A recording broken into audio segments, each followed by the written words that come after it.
Bev again with another topic taken directly from my book, Are You Fat Making or Calorie Burning? Okay, now you can get that book online. I want to talk about artificial sweeteners or sugar substitutes, and we have a huge choice, right? We'll talk about them in a minute.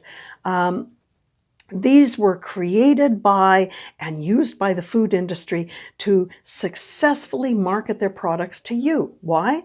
Because maybe you're trying to avoid sugar, maybe you want to lose fat, control your body weight, whatever. Yes, the food industry wants the sale, the money, the profit, but maybe at the expense of your health. Okay? If you've listened to my videos, you know that your body is a very highly complicated biochemical creature. And maybe using these fake sugars to control weight gain is not as simple as you think or as you might hope. Large-scale population studies have found that artificial sweeteners, especially used in diet pop, are contributing to, or at least are associated with, weight gain and abdominal fat over time. Okay? Seems odd, but it's true. It does remain controversial, though, I will admit that, but many reviews are funded by the food industry, and you better believe that the food industry is 17 times less likely to say anything negative about their products, right? They want to make those sales. So fake sugars are not completely inert substances in your body. Water is, but when you pick up a soda pop and it's 0.00000, and it's blue or whatever, you better believe it's not inert. It's going to do something biochemically. It can change your gut bacteria. Those are your probiotics. It can cause metabolic disturbance because your brain tastes, we're all connected, right? Your brain tastes sweetness, but it's cheated of the expected glucose or sugar that it thinks is coming with that sweetness, right? It wants to keep its blood sugar balanced. And so it starts making more insulin to deal with the sugar coming, but there's no sugar. So you get this hyper insulin situation, or they could call it hypoglycemic when there isn't enough glucose, either way. But you get this appetite stimulation within an hour. Your adrenal glands get taxed. They're stressed out. You have cortisone, stress hormone gets built up, and that is a fat-making hormone. But it's because your body needs to get glucose from elsewhere. It's not getting it from the food that you ate, so it has to go elsewhere, maybe to your liver, to your muscles, to your body tissues. So pretend sugar will always force some sort of biochemical adaptation. And it's going to result in maybe some fat storage, maybe fat at the waistline, maybe some weight gain. So your body wants to, as I said, want to have balanced blood sugar, okay? Now, if we go to these different types, this sugar alcohols, an example is sorbitol, okay? It's sugar-free, but it's not carb-free. So you may see something that says sugar-free, but it's still going to spike something because it comes from carbs, okay? So it's absorbed slowly and incompletely. It is from cornstarch, sugarcane stalk, or whey protein. Now, if you have a lactose intolerance, maybe you should stay clear of these sugar alcohols. And by the way, I don't know why they're called sugar alcohols, because there's not any real sugar and there's certainly no real alcohol in it. But anyway, who knows? But it leaves fatty acids and gases in your intestines. So you can get bloating, you can be passing gas, and some of you might even get some diarrhea. Not great, right?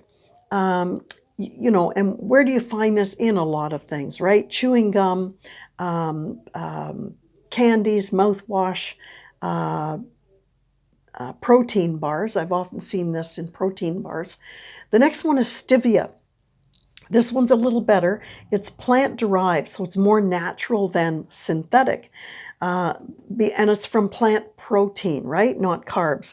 You can get it as white or as green leaf. Now, if it's white, it's chemically produced, okay? Chemically processed. And an example is it's used in toothpaste, okay? The other green leaf is really the best choice. here. Actually, I would save all of them. Green leaf is the best. Saccharin, an example is sweet and low, is chemically synthesized from salts. It's an appetite stimulant within an hour. Well, that's great, right? Aspartame, NutraSweet, or Equal are examples. Again, synthetically made, but this time it's a combination of two chemically produced amino acids, which means they were produced in a lab. Sucralose, an example is Splenda, is synthetically made by chemically altering sucrose through chlorination. Whoa, that's fun, right? It can affect your thymus gland, which then might negatively affect your immune system.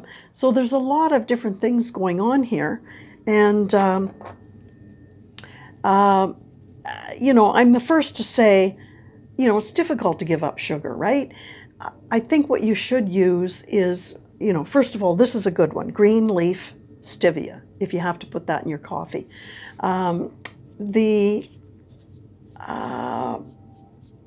If you have honey, for example, it's a natural sweetener, right? It's found in nature. It's no problem with it.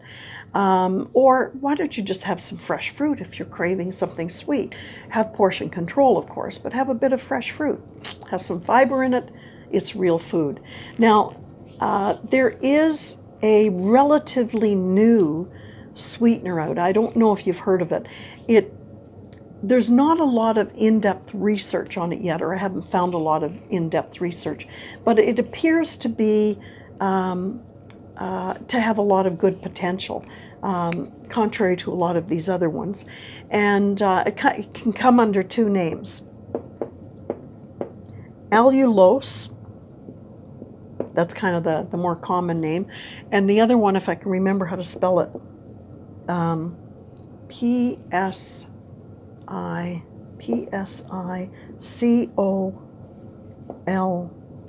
think that's it. So this is another alternative, and I would say this is a good one. You can always get this one in the store, right? So the only, and you might wonder how this one's made. It is a rare sugar, like it's real, right? And it's found in things like figs, raisins, molasses, maple syrup, and it's made from cornstarch through an enzyme process, okay? And it doesn't seem to have the appetite stimulation and some of these, you know, some of these other issues that you see elsewhere. So I hope this helps you, and I hope that you don't use too many sweeteners, okay? So see you in the next video. Bye for now.